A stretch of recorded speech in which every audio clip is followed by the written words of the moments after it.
Border এলাকায় টহল দিতে গিয়ে মাদক উদ্ধার করল সোনামুড়া থানার পুলিশ। শুক্রবার রাতে মোবাইল ডিউটির সময় কুলুবাড়ি বর্ডার রোড এলাকায় 24,000 ইয়াবা ট্যাবলেট উদ্ধার করে পুলিশ। পাশাপাশি উদ্ধার করা হয়েছে 420টি টেপানডোটাল ট্যাবলেটের স্ট্রিপ। এর মধ্যে রয়েছে মোট 4,200টি ট্যাবলেট। পুলিশের দাবি, বাংলাদেশে পাচারের জন্য পাচারকারীরা জঙ্গলে এগুলি মজুত করে রেখেছিল। পরিত্যক্ত অবস্থায় পুলিশ এইসব নেশা সামগ্রী উদ্ধার করলেও কাউকে গ্রেফতার করতে পারেনি। সোনামুড়া থানার ওসি তাপস দাস জানিয়েছেন, প্রাথমিক অনুমান অনুযায়ী উদ্ধার হওয়া মাদক দ্রব্যের আনুমানিক বাজার মূল্য প্রায় 21,50,000 টাকা। অন্তর্গত যে কুলুবাড়ি বর্ডার রুট আছে, এখানে টহল দেওয়ার সময় হিউজ কোয়ান্টিটি ইয়াবা ট্যাবলেট এবং টেপানটাডুল ট্যাবলেট উদ্ধার করা হয়।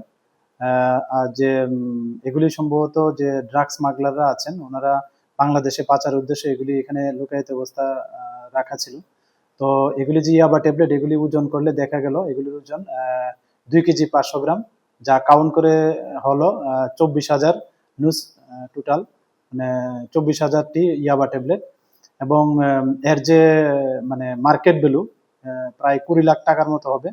এবং সেই সঙ্গে যে টেপানডোডেল ট্যাবলেট, এটা কাউন্ট করে দেখা গেল টোটাল 420টি স্ট্রিপস, এবং এগুলির মধ্যে 4,200 নুস টেপানডোডেল ট্যাবলেট। এবং পুলিশ এই ঘটনায় এনডিপিএস আইনে মামলা নিয়ে তদন্ত শুরু করেছে। সীমান্ত এলাকায় মাদক পাচার রোধে পুলিশের এই ধরনের অভিযান ভবিষ্যতেও অব্যাহত থাকবে বলে ওসি জানিয়েছেন। Bureau report, news now.